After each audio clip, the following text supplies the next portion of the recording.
ஓம் சாந்தி. எல்லோரும் குஷியாக இருக்கிறீங்களா? 24/9/2024 சாக்கார முரளி பாப்தாதா சொல்கிறாங்க, இனிமையான குழந்தைகளே, எவ்வளவு நேரம் பாபா நினைவில் இருக்கிறீங்களோ அந்த அளவுக்கு வருமானத்தை சம்பாதிக்கிறீங்க. நினைவின் மூலமாக தான் நீங்கள் பாபாவுக்கு நெருக்கத்தில் வரீங்க. ஸோ நினைவு தான் வருமானத்துக்கு ஆதாரம், பாபாவுக்கு நெருக்கத்தில் இருக்கிறதுக்கான ஆதாரம். ஸோ பாபாவுக்கு நெருக்கத்தில் இருந்தாலே ஆனந்தமாக இருப்போம். ஸோ பாபாவுக்கு நெருக்கத்தில்னா அப்படின்னா அவருடைய குணம் வரும்போதே ஆனந்தமாகவும் இருப்போம். கேள்வி,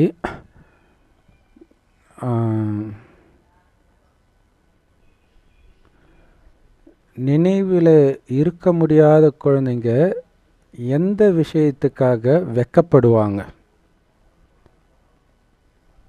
எந்த விஷயத்துக்கு வெக்கப்படுவாங்க? சார்ட் வைக்கிறதுக்கு வெக்கப்படுவாங்க. ஏன்னா நினைக்கவே இல்லைன்னா என்ன சார்ட் வைக்கிறது? 0 நான் போட முடியும். ஸோ அதனால தான் அவங்க சார்ட் வைக்கிறது இல்லை. ஏன்னா ஒருவேளை நான் நினைக்கவே இல்லைன்னு உண்மை எதுனா பாபா என்ன சொல்லுவாரோ அப்படின்னு பயப்படுவாங்க. இருந்தாலும் குழந்தைங்க உங்களுடைய சார்ட்டை ஹானஸ்ட்டாக எழுதுறீங்க அப்படின்னா அதில் தான் உங்களுக்கு நன்மை இருக்குது.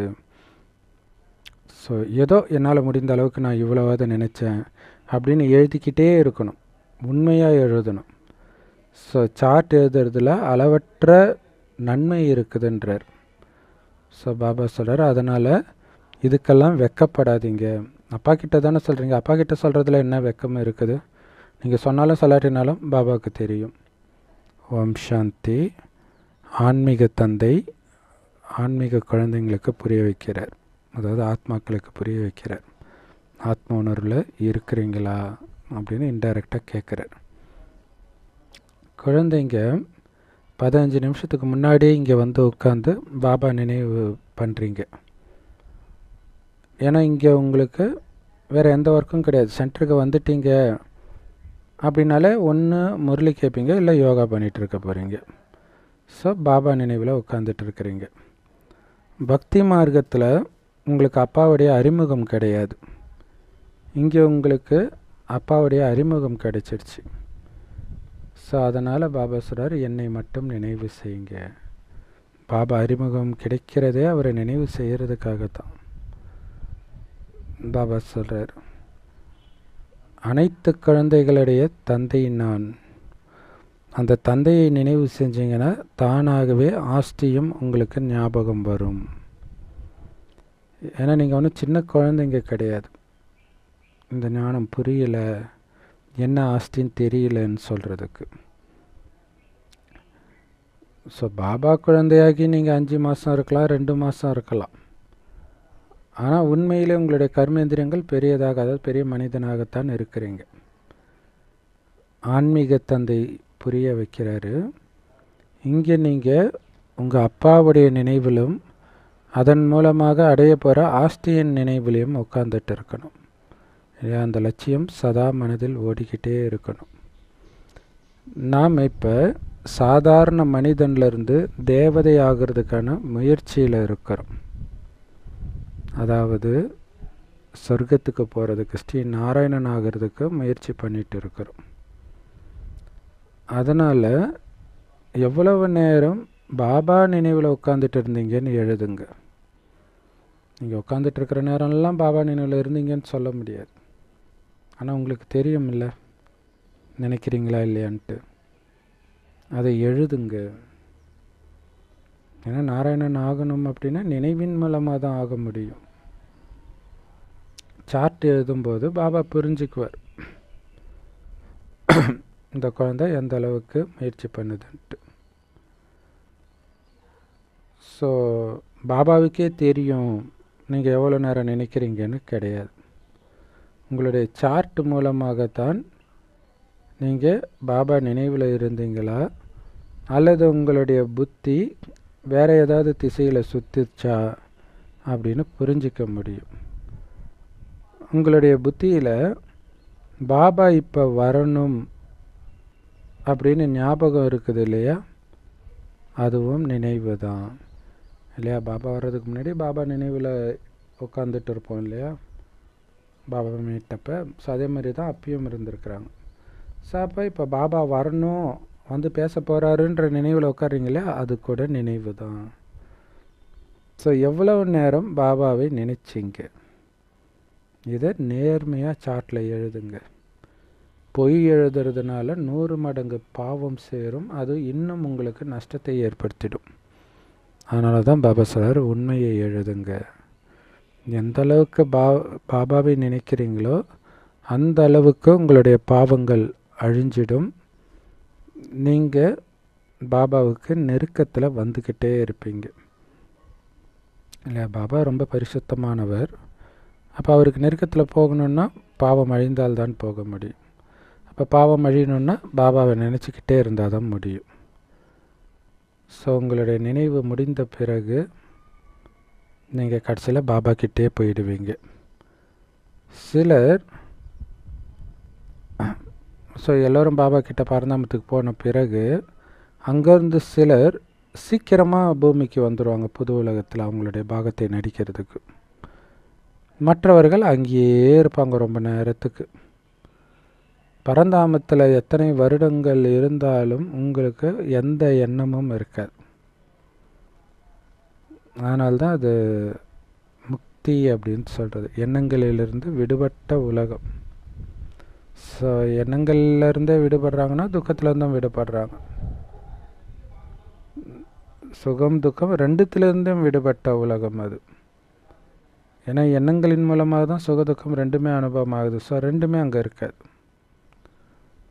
இப்போ தான் நீங்கள் சுகதாமத்துக்கு போகிறதுக்காக முயற்சி பண்ணிகிட்டு இருக்கிறீங்க. எந்த அளவுக்கு நீங்கள் பாபா நினைவில் இருக்கிறீங்களோ அந்த அளவுக்கு பாவங்கள் அழிஞ்சிக்கிட்டே இருக்கும். நினைவு சார்ட் வைக்கிறதன் மூலமாக நீங்கள் இந்த ஞானத்தை நல்ல தாரணை பண்ணுவீங்க. சார்ட்டை வைக்கிறதுல தான் உங்களுக்கு நன்மை இருக்குது. நினைவு சார்ட்டு வைக்கிறதுனால உங்களால் ஞானத்தை நல்ல தாரணை பண்ண முடியும். அதனால் சார்ட் வைக்கிறதுல தான் உங்களுக்கு நன்மை. ஸோ அப்போ தான் இந்த ஆக்சுவலாக நேற்று ஒரு அவ்யக்த முரளி பார்த்தோம். அதில் பார்த்திங்கன்னா பாபா சொல்லியிருப்பார், பிந்து சிந்து ரெண்டுத்தையும் ஞாபகம் வச்சுக்கோங்கன்னார். பிந்துனா புள்ளி, சிந்துனா கடல். பாபா புள்ளியாகவும் இருக்கிறாரு, குணங்களின் கடலாகவும் இருக்கிறார். ஸோ இந்த புள்ளி, நானும் புள்ளி பாபாவும் புள்ளி, வேறு எதையுமே நினைக்காதீங்கன்றார். சேவைக்காக விஸ்தாரத்துக்கு போயிடுங்க, மற்ற நேரம் அந்த புள்ளியை மீறி நீங்கள் எதையும் யோசிக்க வேண்டான்றார். ஏன்னா அந்த புள்ளியிலேயே புத்தி எந்த அளவுக்கு சுற்றிக்கிட்டு இருக்குதோ அந்த அளவுக்கு ஆத்மா பலம் பெறும்.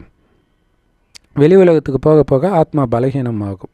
ஸோ அது நம்ம வீட்டிலே கூட யாராவது பேச ஆரம்பிச்சிட்டாங்கன்னா நம்மளால் பாபாவை நினைக்க முடியாது. நல்லா தெரியும் அந்த டிஃப்ரென்ஸு.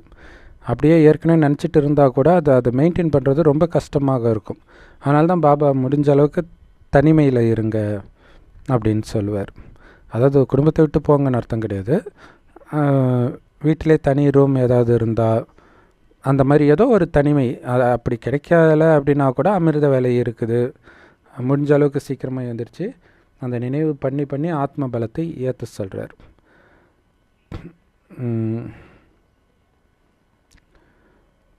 ஸோ அந்த எவ்வளோ நினைக்கிறீங்கன்றதை சார்ட்டும் வையுங்க. அப்போ தான் ஞானத்தை தாரணை பண்ண முடியும்.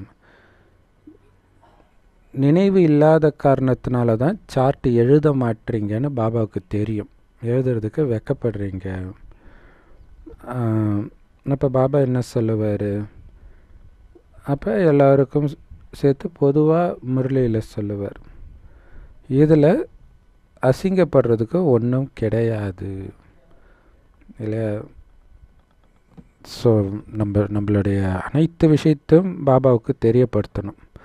ஸோ இதுதான் பார்த்திங்கன்னா துரியோதனனை நிர்வாணமாக அவங்க அம்மா வர சொல்கிறது. இது ஆத்மாவின் நிர்வாணம், மனம் புத்தியின் நிர்வாணம்.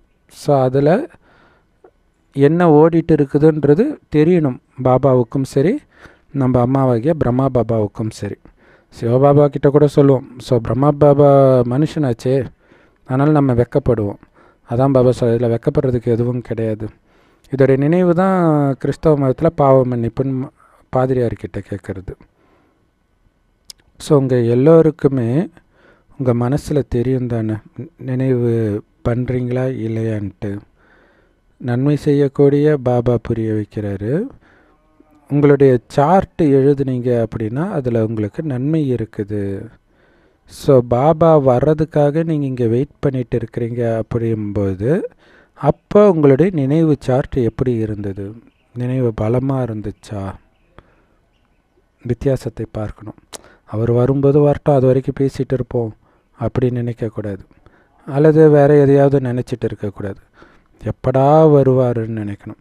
இப்போ சினிமாவுக்கு ஃபஸ்ட்டு ஒரு பிடிச்ச நடிகருடைய படத்துக்கு போகும்போது ஸ்க்ரீனே பார்த்துட்ருப்பாங்க, எப்படா போடுவாங்கன்ட்டு. அடுத்தது பேர் போட்டதுலேருந்து கற்றுவாங்க. அப்போ அப்படி ஒரு ஆரவாரத்தோடு வெயிட் பண்ணுறாங்க. அப்புறம் ஏதோ ஓடிட்டு இருக்கும்போது எப்போ அவங்க பிடிச்ச ஹீரோ வர்றதுக்கான அறிகுறி வரும்போதே கத்த ஆரம்பிப்பாங்க. அவரை பற்றி யாராவது பேசுவாங்க, உடனே கத்துவாங்க. ஸோ அந்த ஆரவாரத்தோடு பாபா நினைக்கணும். நம்ம அந்த ஊக்க உற்சாகத்தோடு நினைக்கணும். அப்படி நினச்சிங்களா அந்த சார்ட் எழுதுங்கன்ற. அப்போ உங்களுக்கு வித்தியாசம் தெரியும். யாரை அதிகமாக நேசிக்கிறோமோ அவங்கள அதிகமாக நினைக்கவும் செய்வோம். எப்படி ஒரு குமார் அல்லது குமாரிக்கு நிச்சயதார்த்தம் ஆகுதோ அப்போ அவங்களுடைய இதயத்தில் ஒருத்தரை ஒருவர் நினைவு பண்ணிக்கிட்டே இருப்பாங்க. கனவுலே சேர்ந்து வாழ ஆரம்பிச்சிடுவாங்க. பாபா அப்போ சொல்கிறார், இப்போ ஃபோன் வந்துடுச்சு, வீடியோ கால் வந்துடுச்சு, எல்லாம் வந்துடுச்சு. அப்போ அதெல்லாம் கிடையாது. ஜஸ்ட்டு நிச்சயம் பண்ணது தான். இன்னும் கேட்டிங்கன்னா இப்போ பார்ப்பாங்களான்னு கூட தெரியாது. ஃபோட்டோ வேணால் காட்டியிருப்பாங்கன்னு நினைக்கிறேன். அப்போவே அவங்கள நினைத்து இவங்க வாழ ஆரம்பிச்சிடுவாங்க. ஸோ ஒருவரை ஒருவர் பார்க்காமலே நமக்கு நிச்சயம் ஆயிடுச்சு அப்படின்னு அவங்க புரிஞ்சுக்கிறாங்க. திருமணமான பிறகு அந்த நினைவு இன்னும் உறுதியாகிடுது. இல்லை, திருமணம் ஆகிறதுக்கு முன்னாடி அந்த போதை இருக்கும். திருமணமான பிறகு இன்னமும் இவங்க தான் என்னுடையவர்கள் அப்படின்ட்டு உறுதியாகிடுது. ஸோ அப்போ பாபா ஞானம் கிடச்ச உடனே நிச்சயம் ஆயிடுச்சு. இன்னும் உங்களுக்கு உறுதி ஆகலையா? ஏன் நினைவு இல்லை? காரணம் உடல் உணர்வில் இருக்கிறீங்க. ஆத்மான்ற உணர்வில் இருந்தால் தான் இன்னொரு ஆத்மாவோடு நிச்சயமாகி இருக்கிறது உங்களுக்கு தெரியும். அந்த ஆத்மா இருக்கிறதுலே மிக உயர்ந்தவர் அப்படின்னும் போது அந்த போதையும் இருக்கும் இல்லையா? நான் சிவனுடைய மனைவி, சிவன்கிட்ட படிக்கிற மாணவன் அப்படிங்கிறது சதா மைண்டில் இருக்கணும். சிவபாபா நமக்கு எல்லையற்ற தந்தை. அவரை நம்ம பார்க்காட்டினா கூட புத்தியினால் புரிஞ்சிக்கலாம். பிரம்மாவாய் வழியாக இப்போ சிவபாபா பேசிகிட்டு இருக்கிறாருன்ட்டு. ஆனால் அவர் பேர் ரூபத்திற்கு அப்பாற்பட்டவர் கிடையாது. கண்ணுக்கு பார்க்க முடியாது, அவ்வளவுதான். அவ்வளோ நுட்பமாக இருக்கிறார். ஒருவேளை அவருக்கு பேரு ரூபம் இல்லைன்னா அவரை எதுக்கு நீங்கள் பக்தி செய்ய போகிறீங்க? எதுக்கு நினைக்க போகிறீங்க? ஸோ பேரு ரூபத்திற்கு அப்பாற்பட்ட எதுவும் இருக்கிறது கிடையாது.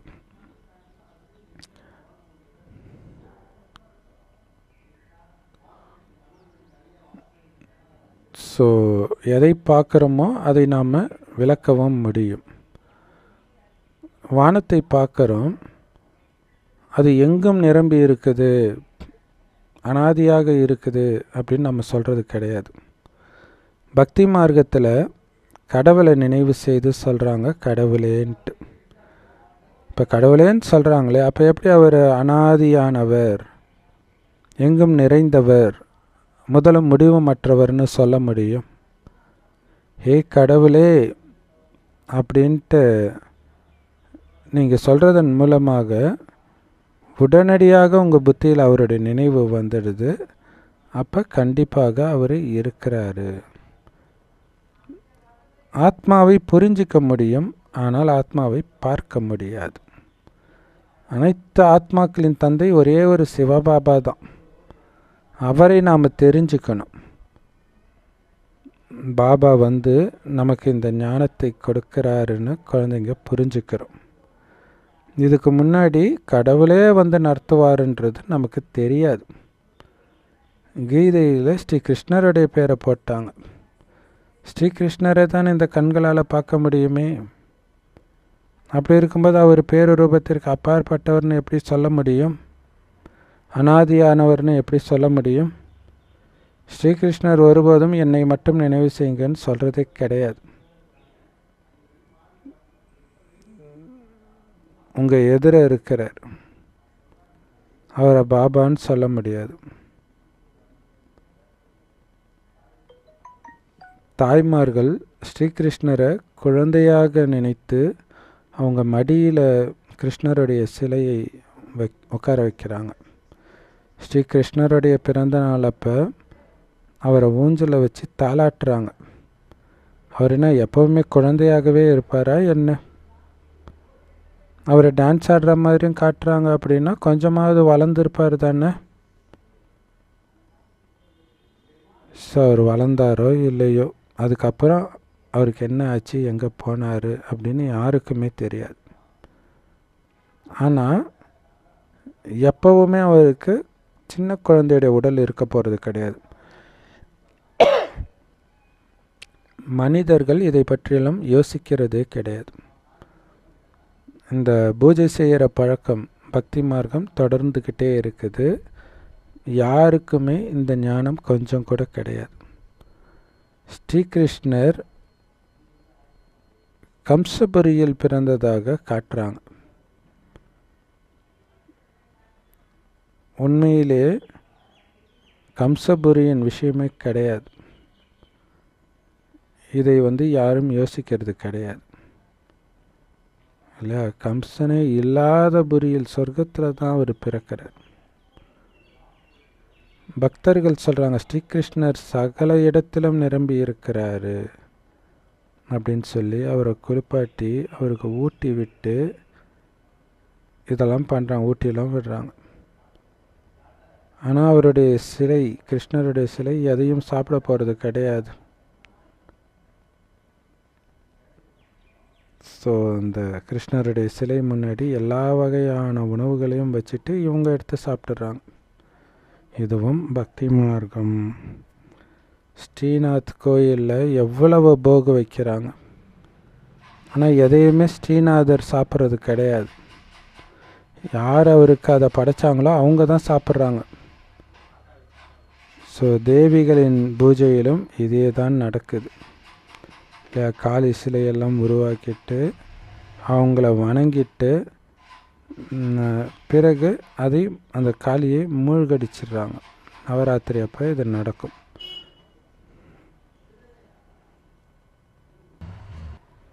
ஸோ கிருஷ்ணர் இருக்கும்போது கம்சபுரியே இருக்காது இல்லை. இதுதான் கம்சபுரி, கலியுகம் தான்.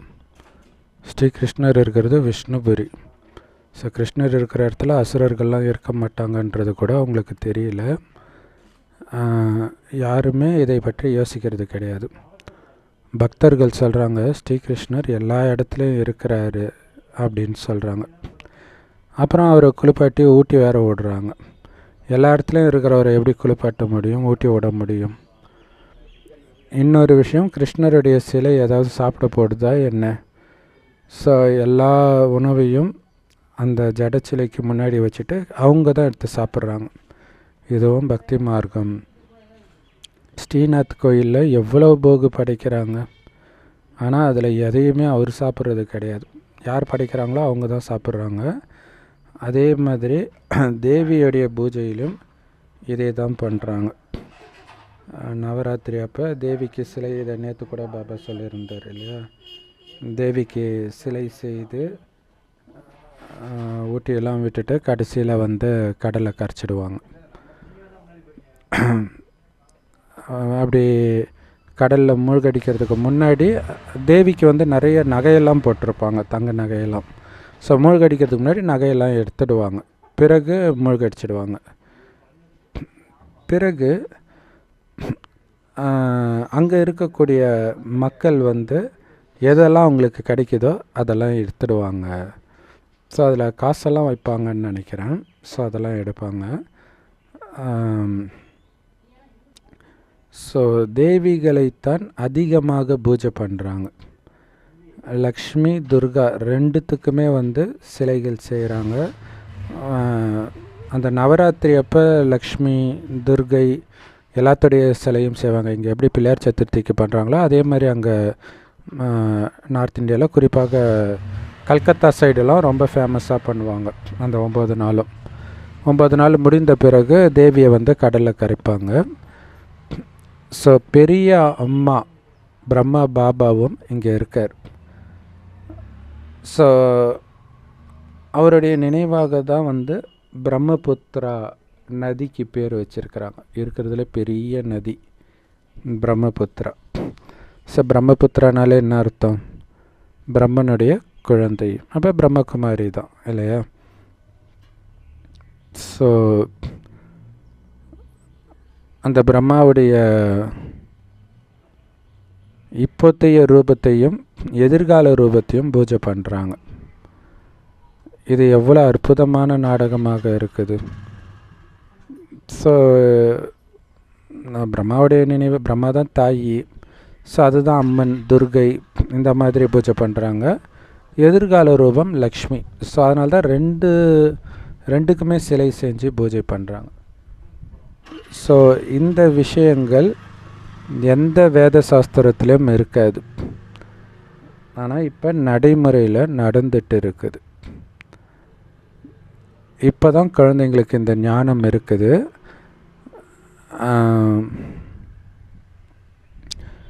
பெரும்பாலும் அந்த சித்திரங்கள் எல்லாமே ஆத்மாவுக்காக உருவாக்கப்பட்ட சித்திரங்கள் தான் இல்லையா? ஆத்மாவுடைய நிலையை குறிக்கிறது, உடலின் நிலையை குறிக்கிறது கிடையாது. அங்கே உடல் கொடுக்கப்பட்டிருந்தால் கூட ஆத்மா அந்த பூஜைக்கு தகுந்த நிலையில் இப்போ மாறிட்டு இருக்குது அப்படின்ட்டு துர்கையுடைய சிலையை உருவாக்குறாங்க. அதே மாதிரி ருத்ர யாகம் வளர்க்கும் பொழுது நூற்றுக்கணக்கான லட்சக்கணக்கான சாலிகிராமங்களை வேற உருவாக்குவாங்க. ஸோ அது டைரெக்டாக ஆத்மாவுக்கான சிலை இல்லை? சாலிகிராமம் சிவலிங்கம் பாபாவுடைய நினைவு, சாலிகிராமம் ஆத்மாவுடைய நினைவு. அது குட்டி குட்டி சிவலிங்கமாக இருக்கும். ஆனால் இந்த மாதிரி லட்சக்கணக்கில் தேவி சிலையை யாரும் உருவாக்குறது கிடையாது. ஸோ எத்தனை பூஜாரிகள் இருக்கிறாங்களோ, எத்தனை பூஜாரிகள் இருக்கிறாங்களோ அத்தனை சிலைகள் செஞ்சிடுறாங்க. ஆனால் பூஜாரிகள் கம்மி தானே. ஸோ ஆளுக்கு ஒரு கோயிலை கட்டி உட்காந்துக்கிறாங்க. ஆனால் சாலிகிராமம் செய்யும் பொழுது மட்டும் லட்சக்கணக்கான சாலிகிராமத்தை ஒரே நேரத்தில் பண்ணிடுறாங்க. இந்த ருத்ரயாகம் வைக்கும் பொழுது. ஸோ இதுக்கு வந்து இந்த நாள் தான் செய்யணும்னு கிடையாது. இப்போ துர்கா பூஜை அப்போ தான் தேவி சிலை செய்கிறாங்க. ஆனால் ருத்ரயாகம் வந்து எப்போ வேணாலும் அவங்க வைப்பாங்க. ஸோ இந்த நாள் தான் வைக்கணும் அப்படின்னு கிடையாது. ஒரு வியாபாரி ருத்ரயாகம் வைக்கணும் அப்படின்னு நினைத்தாருன்னா, ருத்ரயாகம் சாலிகிராம யாகம் வைக்கணும்னு நினைத்தாருன்னா உடனே ஒரு பிராமண பூசாரியை கூப்பிடுவார். ருத்ரன் அப்படிங்கிறது நம்முடைய தந்தை. ருத்ரனோட சேர்த்து, ருத்ரன்றது சிவபாபா வைத்தான் சொல்கிறது, அது கூடவே நிறைய சாலிகிராமங்களையும் உருவாக்குறாங்க. ஸோ சாலிகிராமம் எல்லாம் நம்முடைய நினைவு. ஸோ அந்த வியாபாரிகள் இத்தனை சாலிகிராமங்களை உருவாக்குங்க அப்படின்னு சொல்லுவாங்க. ஸோ இது இந்த நாள் தான் சொல்லணும், இந்த நேரம் தான் சொல்லணும் அப்படிலாம் கிடையாது. சிவ ஜெயந்தியில் தான் அவங்க ருத்ரனை வழிபடுறாங்க அப்படிலாம் கிடையாது. ஆனால் பெரும்பாலும் வந்து வியாழக்கிழமையை ஒரு மங்களகரமான நாளாக இதுக்கு தேர்ந்தெடுப்பாங்க. ஏன்னா குருவார் இல்லையா? தீபாவளி அப்போ லக்ஷ்மியுடைய சிலையை ஒரு ட்ரேல வச்சு அதை பூஜை செய்து பிறகு அதை வந்து வெளியில் போட்டுருவாங்க. ஸோ ஒருவேளை கடலை கரைப்பாங்களா என்னன்னு தெரியல நார்த் இந்தியாவில். ஸோ அது உண்மையில் மகாலட்சுமி இரட்டை ரூபம், விஷ்ணு அதாவது நாராயணன் மற்றும் லக்ஷ்மியுடைய ரூபம். அதனால தான் 4 கைகள் கொடுக்கப்பட்டிருக்குது. ஆனால் இதை பற்றி எதுவுமே மக்களுக்கு தெரியாது. தெரிஞ்சிக்கவும் அவங்க மெனக்கெடலை, கவலைப்படலை, விரும்பலை. ஏன்னா லக்ஷ்மிக்கு எங்கேருந்து காசு வரும்? ஸோ அப்போ கணவன்கிட்ட இருந்து தான் கிடச்சிருக்கும். ஸோ இந்த லக்ஷ்மி நாராயணன் தம்பதிகள், ஸோ 2 பேரையும் சேர்த்து தான் மகாலட்சுமி அல்லது மகாவிஷ்ணு அப்படின்னு பேர் கொடுக்கப்படுது. ஸோ எப்போ தேவிகள் வந்தாங்க, மகாலட்சுமி எப்போ இருந்தாங்க, எதுவுமே மக்களுக்கு தெரியாது. பாபா இங்கே உட்காந்து உங்களுக்கு இதெல்லாம் புரிய வைக்கிறார். உங்களில் கூட எல்லாராலையும் இதை ஒரே மாதிரி தாரணை பண்ண முடியாது. இதான் முக்கியமான விஷயம். பக்தர்களுக்கு புரியல. கோடியில் சிலர் தான் பாபா ஞானத்தை எடுக்கிறாங்க, அவங்களே வரிசைக்கரமாக இருக்குது அப்படின்னும் போது மற்ற தர்மத்தை ஆத்மாக்களுக்கு எப்படி புரியும்? ஸோ அப்போ கொஞ்சம் கொடுத்துட்டு நம்ம விட்டுடணும். வாதம் பண்ணால் பண்ணிக்கிட்டே இருக்க வேண்டியது, உங்கள் நேரம் எல்லாம் வேஸ்ட்டாக போயிடும். அதனால தான் குறைவாக பேசுங்க அப்படின்னு பாபா சொல்கிறார். பாபா எவ்வளவோ புரிய வைக்கிறார். பிறகு கேட்குறார், சிவபாபாவுடைய நினைவில் இருக்கிறீங்களா? ஏன்னா சாரம் அதுதான். பாபா விஸ்தாரத்துக்கு போகிறதெல்லாம் வெளி உலக விஸ்தாரத்துலேருந்து உங்கள் புத்தி இங்கே எடுத்துகிட்டு வர்றதுக்கு. ஆனால் கடைசியில் எங்கே வந்து நிற்கணும்? பாபா நினைவில், அந்த ஒளிப்புள்ளியில் வந்து நிற்கணும். அப்பாவை நினைக்கிறீங்களா, ஆஸ்தியை நினைக்கிறீங்களா? இதுதான் முக்கியமான விஷயமே. பக்தி மார்க்கத்தில் எவ்வளோ காசு வேஸ்ட் பண்ணுறாங்க. இங்கே உங்களுடைய ஒரு பைசா கூட வீணாகிறது கிடையாது. அனைத்தும் நிரம்பியவராக ஆகிறதுக்காகத்தான் நீங்கள் சேவை பண்ணுறீங்க. பக்தி மார்க்கத்தில் எவ்வளோ காசு செலவு பண்ணுறாங்க. செலவு பண்ணி அனைத்தையும் இழந்தவர்களாகிட்டாங்க. எல்லாமே மண்ணோட மண்ணாக போயிடுது இல்லையா? அந்த தேவி சிலையெல்லாம் செய்யும்போது லட்சக்கணக்கில் செலவு பண்ணுவாங்க. அதுக்கு பட்டாசெல்லாம் அது ஒரு லட்சக்கணக்கில் வாங்குவாங்க. கடைசியில் என்ன ஆகுது? மண்ணோட மண்ணாக காற்றோட காற்றா போகுது. ஸோ அப்போ பக்திக்கும் ஞானத்துக்கும் எவ்வளோ பெரிய வித்தியாசம் பாருங்கள். ஸோ இப்போ நீங்கள் செய்கிற எல்லாமே ஈஸ்வரிய சேவைக்காக, சிவபாபாவுக்காக செய்கிறீங்க. சிவபாபா எதுவும் சாப்பிட்றது கிடையாது, நீங்கள் தான் சாப்பிட்றீங்க. பிராமணர்கள் ட்ரஸ்டிகளாக இருக்கிறாங்க இடையில்.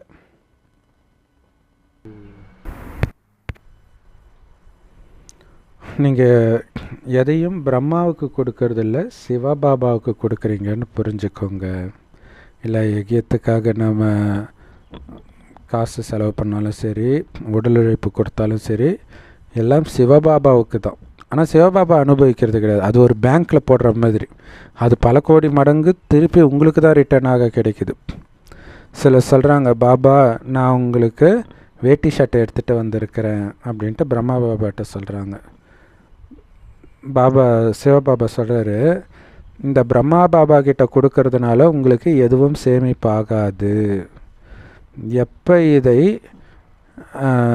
சிவபாபாவுடைய நினைவில் இருந்து கொடுக்குறீங்களோ இல்லையா? பிரம்மா பாபாவுக்கு கொடுக்குறேன்ற நினைவில் இருந்து கொடுத்தா சேமிப்பாகாது. நான் சிவபாபாவுக்கு கொடுக்குறேன்ற நினைவில் இருந்து கொடுக்கும்பொழுது தான் இது சேமிப்பாகும்.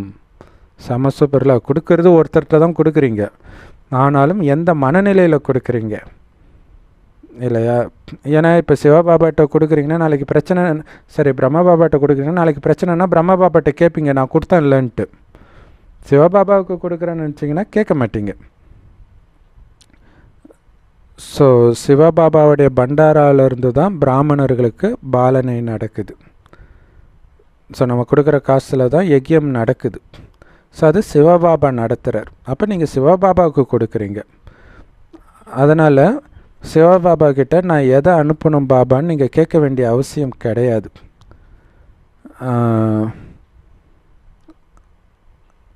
அதாவது பிரம்மா பாபா கிட்ட என்ன அனுப்பணும் பாபான்னு நீங்கள் கேட்க வேண்டிய அவசியம் கிடையாது. ஏன்னா அவர் எதையும் ஏற்றுக்க மாட்டார். பிரம்மாவை நினைக்கிறதுனால உங்களுக்கு எதுவும் சேமிப்பும் ஆகாது. ஏன்னா பிரம்மா பாபாவே சிவபாபா பண்டாராவில் இருந்து தான் எடுக்கணும். அதனால் அவர் சிவபாபாவை மட்டும்தான் நினைவு செய்வார். அவர் எதுக்கு எதையும் உங்கள் கிட்டேருந்து ஏற்றுக்கணும்? அதனால் பிரம்மா பாபா கிட்டேயே கொடுக்கக்கூடாது. அப்போ பாருங்களாம், இப்போ பிரம்மகுமாரி சென்டரில் ஒரு உண்டியல் இருக்கும், அதில் நீங்கள் போடணும். அதில் போடுறது சிவபாபா கிட்ட நீங்கள் கொடுக்குற கணக்கு. ஆனால் ஒரு சிஸ்டர்கிட்டயோ பிரதர்கிட்டயோ நீங்கள் கொடுக்குறீங்கன்னா அது உங்களுக்கு சேமிப்பாகாது, அவங்க கணக்கில் மாட்டிக்குவீங்க. பிரம்மா பாபாவுக்கே நீங்கள் கொடுக்காதீங்கன்ற. நீ பண்டாராவில் போடு, சிவபாபா பிரம்மா பாபா பண்டாரில் இருந்து தான் எடுக்கணும். ஸோ அப்போ தான் சிவபாபா கொடுத்தாருன்ற எண்ணம் பிரம்மா பாபாவுக்கு இருக்கும். அப்போ தான் சிவபாபாவுடைய நினைவு அவருக்கு இருக்கும். உங்ககிட்ட இருந்து ஒரு ட்ரெஸ்ஸை வாங்கி போட்டால் உங்கள் நினைவு தானே இருக்கும்.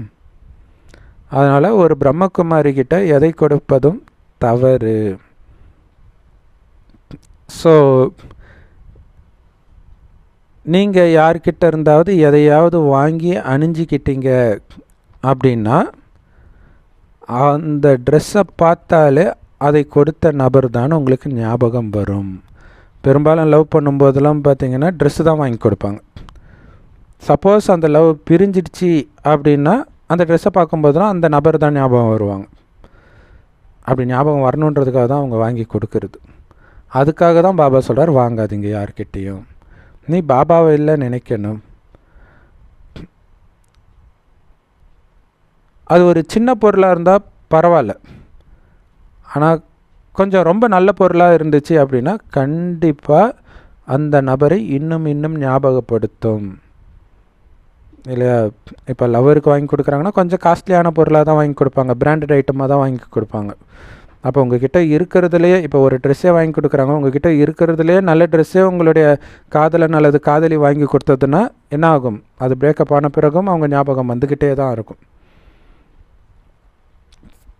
அதனால தான் அப்போ இவர் எனக்கு இதை கொடுத்தாரு அப்படின்னு தோணும். அதே மாதிரி தான் இங்கேயுமே பிரம்மகுமாரியிலுமே இந்த மாதிரி யாரோ ஒரு பிரம்மகுமாரோ குமாரியோ சிஸ்டர் கையிலையோ பிரதர் கையிலையோ கொடுக்குறாங்க அப்படின்னா உங்களுக்கு கொடுக்குறவங்களுக்கு எதுவுமே சேமிப்பாகலை. ஏன்னா நீங்கள் டைரெக்டாக அவங்களுக்கு கொடுத்துருக்குறீங்க, அவங்க உங்களை நினைக்கிற மாதிரி பண்ணிட்டீங்க. அப்போ அது உங்களுக்கு நஷ்டமாயிடுது, பாவமாயிடுது.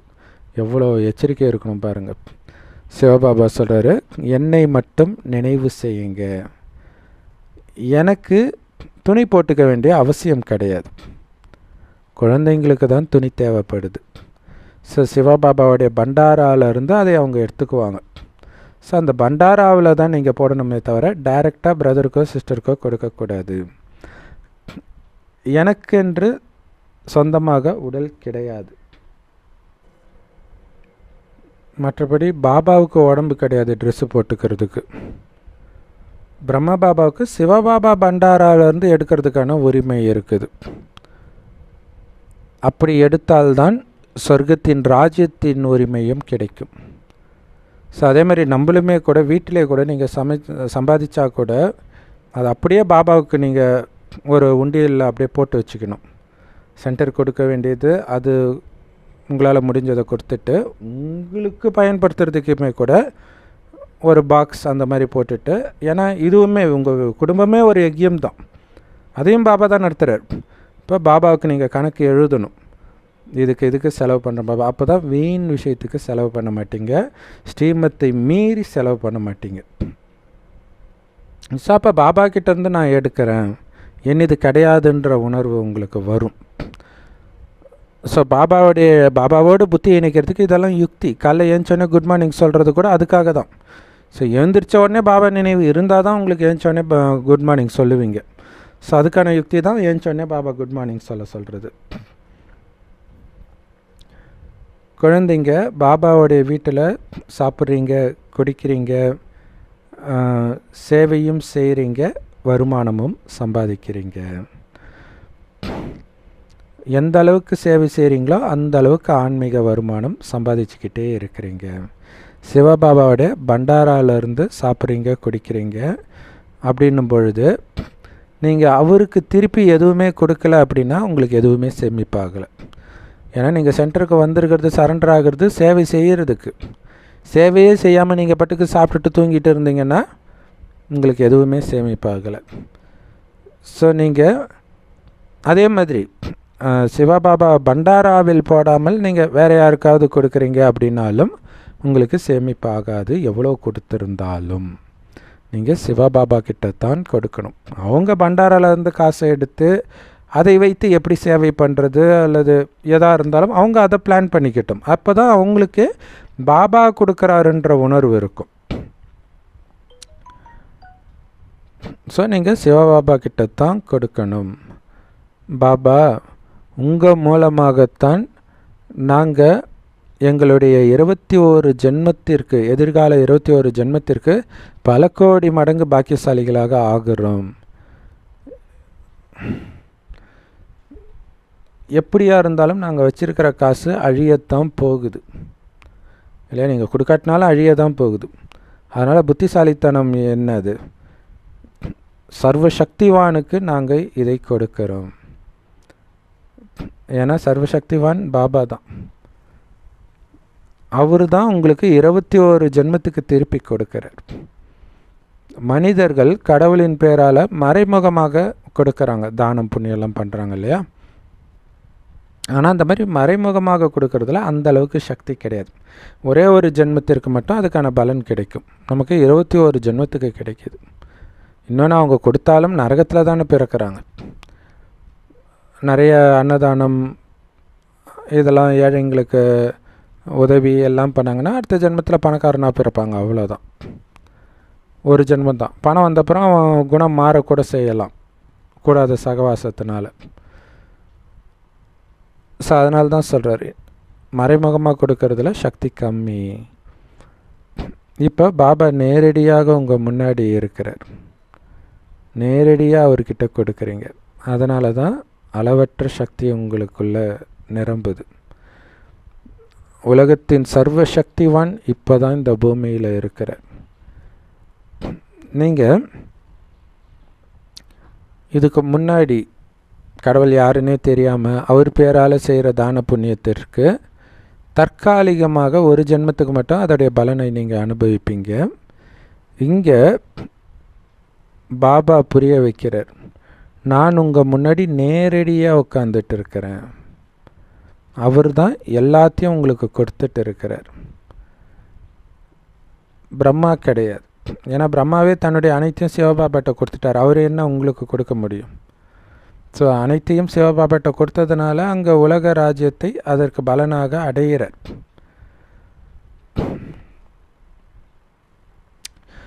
ஸோ இந்த பிரம்மா, சாக்கார பிரம்மா மூலமாக உங்களுக்கு அவ்யக்த பிரம்மாவுடைய காட்சிகள் கிடைக்குது. சிவபாபா இவருக்குள்ளே பிரவேசமாகி குழந்தைங்களுக்குள்ளே பேசுகிறார்.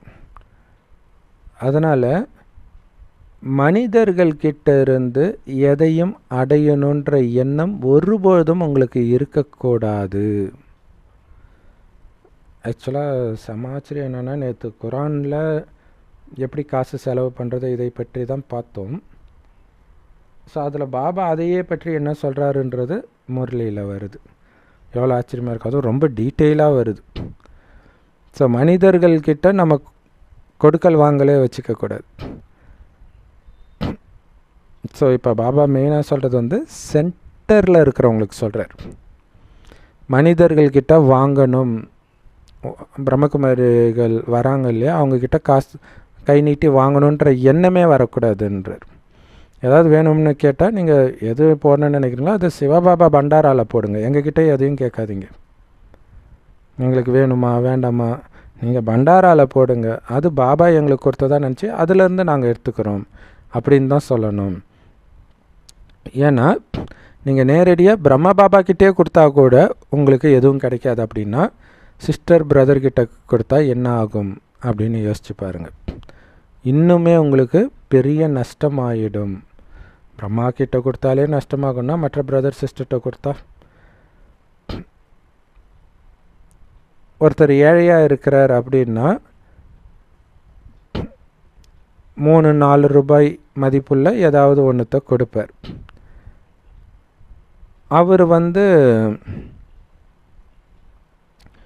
அதை சிவபாபாவுடைய பண்டாராவில் போட்டுட்டாரு அப்படின்னா பல கோடி மடங்கு அவருக்கு வருமானம் வருது இல்லையா? ஒரு பொருளாக நீங்கள் வாங்கி கொடுக்கறதுக்கு பதில் இந்த மாதிரி காசாக நீங்கள் போட்டிங்கன்னா பல கோடி மடங்கு வருமானம். அதுவும் எப்போ உண்டியில் போட்டால் தான். ஏன்னா உங்களுக்கு நீங்களே நஷ்டத்தை ஏற்படுத்திக்க கூடாது. தேவிகளுக்குத்தான் பெரும்பாலும் பூஜை நடக்குது. ஏன்னா இந்த ஞானத்தை மற்றவர்களுக்கு கொடுப்பதற்கு நீங்கள் தான் கருவிகளாகிறீங்க. ஸோ சகோதரர்களும் விளக்கம் கொடுக்குறாங்க. இருந்தாலும் பெரும்பாலும் பார்த்திங்கன்னா தாய்மார்கள் தான் ஆசிரியராகி இந்த ஞானத்தை மற்றவர்களுக்கு கொடுக்குறாங்க. அதனால தான் தேவிகள் அதிகமாக நினைவு செய்யப்படுறாங்க. நீங்கள் அரை கல்பத்திற்கு பூஜைக்கு தகுந்தவராக இருந்தீங்க, பூஜைக்குரியவராக இருந்தீங்க. அதுலேயும் ஆரம்பத்தில் முழுக்க முழுக்க பூஜைக்கு தகுந்தவராக, அவ்வளவு தெய்வீக குணம் நிரம்பியவராக சத்தியுகத்தின் ஆரம்பத்தில் இருந்தீங்க. பிறகு நீங்கள் 2 கலைகள் இழந்ததுனால பாதி தான் பூஜைக்கு தகுந்தவராகிடுறீங்க திரேதாயுகத்தில், வெள்ளி யுகத்தில். ஸோ அந்த வெள்ளி யுகத்தை ராமருடைய வம்சம்னு சொல்லப்படுது. அது நாராயணனுடைய வம்சம், இது ராமருடைய வம்சம். ராமர் சீதாவுடைய வம்சம் ராஜ்யம் நடக்குது.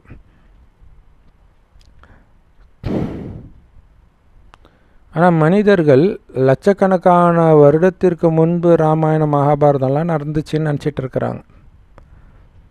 ஸோ அவ்வளோ காலம் ஒரு கல்பம் இருந்துச்சுன்னா எதையுமே உங்களால் கணக்கிடவே முடியாது. பாருங்கள், குழந்தைங்களுடைய புத்திக்கும் பக்தி மார்க்கத்தில் இருக்கிறவங்களுடைய புத்திக்கும் இரவு பகலுக்கான வித்தியாசம் இருக்குது. உங்களுக்கு ஈஸ்வரிய புத்தி இருக்குது, அவங்களுக்கு அசுர புத்தி இருக்குது. உங்களுடைய புத்தியில் தான் இந்த ஒட்டுமொத்த காலச்சக்கரமும் 5000 வருடம் கொண்டது. அது திரும்ப திரும்ப சுற்றிக்கிட்டு இருக்குதுன்றது இருக்குது.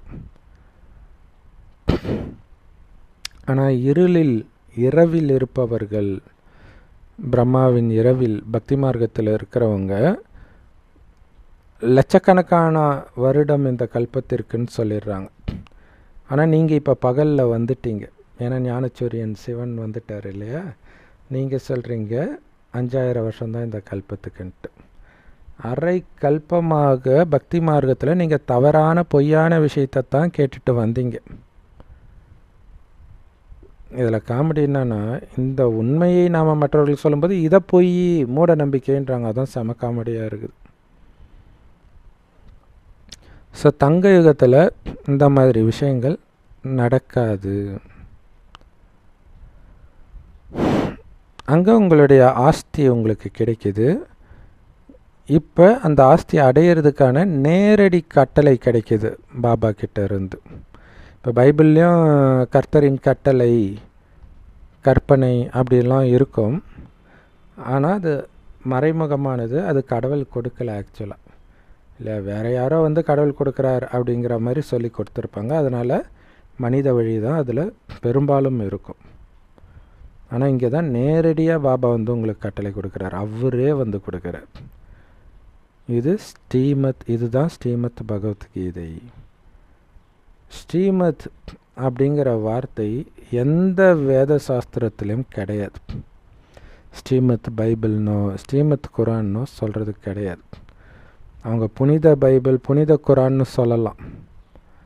ஆனால் கடவுளின் வழி, உயர்ந்த வழின்னு அர்த்தம். ஸ்ரீமத்னா உயர்ந்த வழி, உயர்ந்தவருடைய வழி தான். அந்த வார்த்தை அங்கே கிடையாது. அந்த மதம் அதை புனிதமாக நினைக்குது, அவ்வளோதானே தவிர அதில் ஸ்ரீமத் கிடையாது, கடவுளுடைய வழி கிடையாது. பகவத்கீதைக்கு மட்டும்தான் ஸ்ரீமத் பகவத்கீதை அப்படின்னு சொல்கிறாங்க.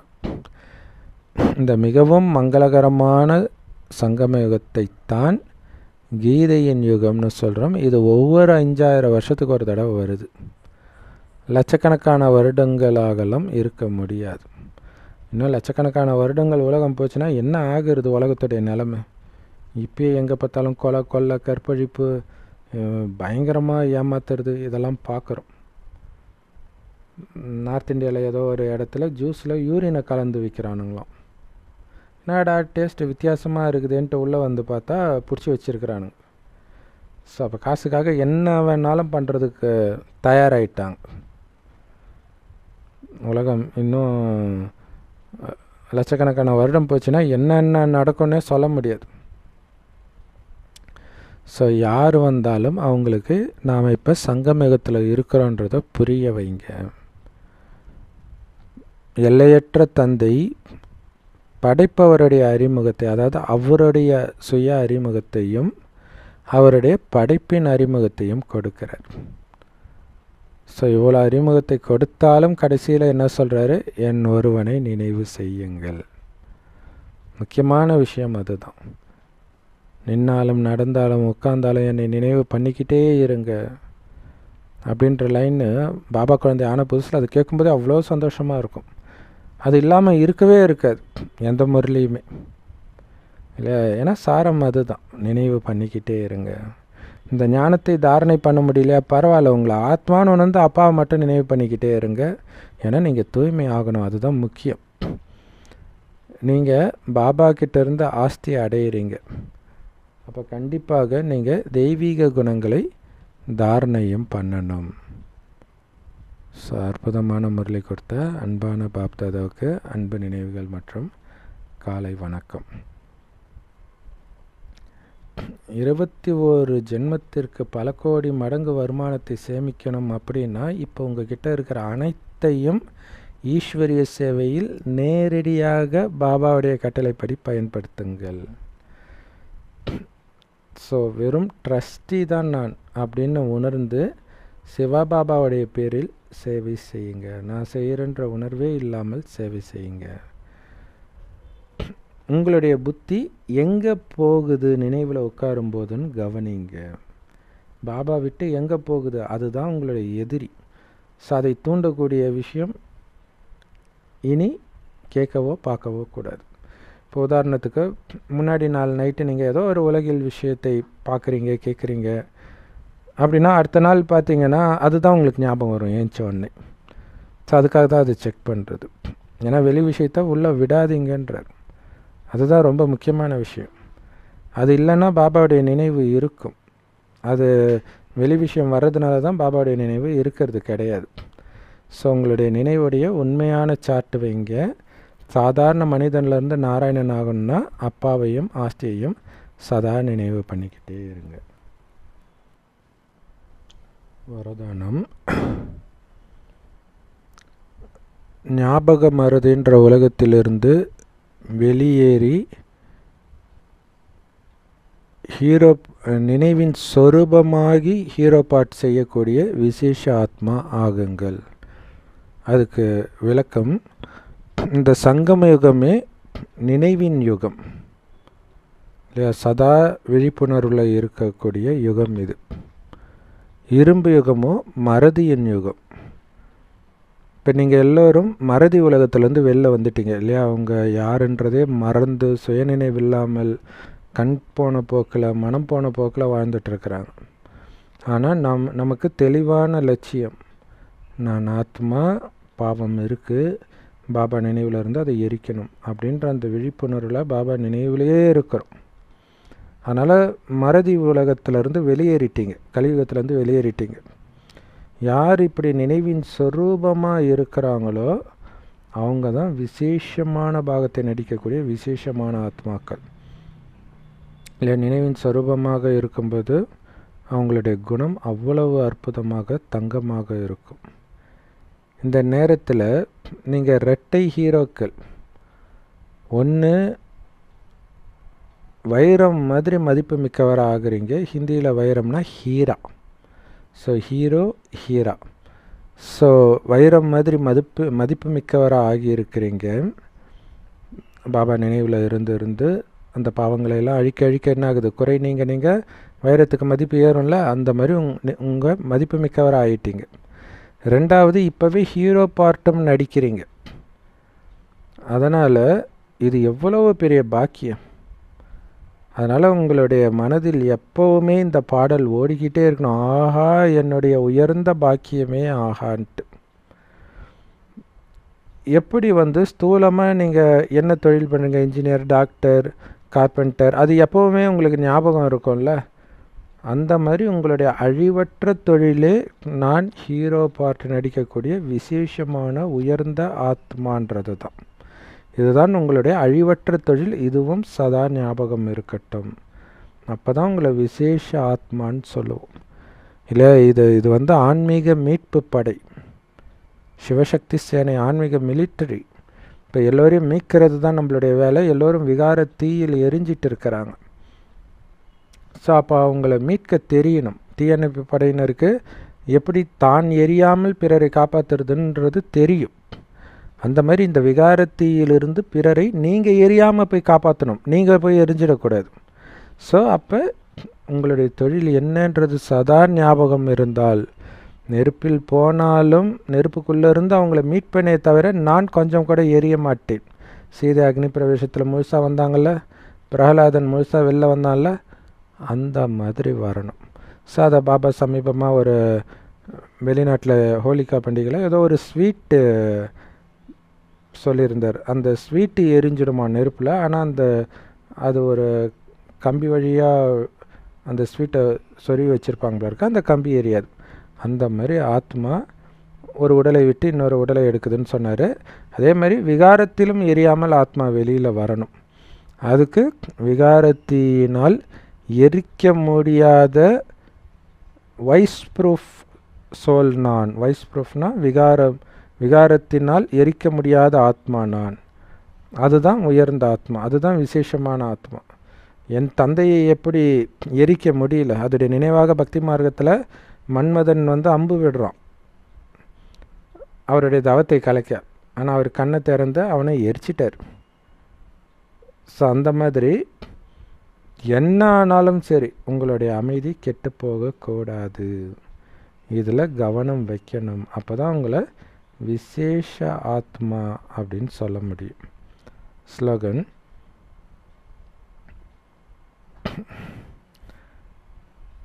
நீங்கள் உங்களுடைய முதல் அடியை தைரியத்தோடு எடுத்து வைங்க. அப்போ பாபா கிட்ட இருந்து முழு உதவி உங்களுக்கு கிடைக்கும். ஓம் சாந்தி. Love you Bapdada. Thank you Bapdada. குஷியாக இருங்க, குளிர்ச்சியாக இருங்க. தைரியம்தான். நீங்கள் சுய புருஷார்த்தம் செய்கிறதுக்கும் தைரியம் வேணும், சேவை செய்கிறதுக்கும் தைரியம் வேணும். தைரியம் இல்லாததுனால தான் மார்க்கு கம்மியாக போகுது, பாபாவுடைய உதவி கிடைக்கிறதில்ல. தைரியமாக ஒரு அடி எடுத்து வைங்க. நான் உங்களுக்கு எவ்வளோ உதவி கொடுக்குறேன்னு பாருங்கள். என்னுடைய முழு உதவி அப்போ தான் உங்களால் அனுபவம் செய்ய முடியும் அப்படின்னு பாபா சொல்கிறார். மனிதர்களை பிடிச்சிங்கன்னா ஏமாந்துருவீங்க, பாபாவை மட்டும் பிடிங்க. அதுக்கு தான் தைரியம் வேணும். அப்போ அவருடைய உதவியும் உங்களுக்கு அனுபவமாகும். ஸோ அந்த அனுபவம் தான் அடுத்த 2500 வருடத்துக்கு எதுவுமே எனக்கு ஆகாதுன்னு ஒரு ஆனந்தம் இருந்துக்கிட்டே இருக்கும். அதுக்கப்புறமும் பல ஜென்மத்துக்கு தொடரும். போக போக கொஞ்சம் கொஞ்சமாக தேக உணர்வு அதிகமாகும்போது பயம் வந்துடுது. அப்போ தான் மனிதர்களை பிடிக்க ஆரம்பிக்கிறோம். அதனால் துக்கம் தான் வருது. ஓம் சாந்தி.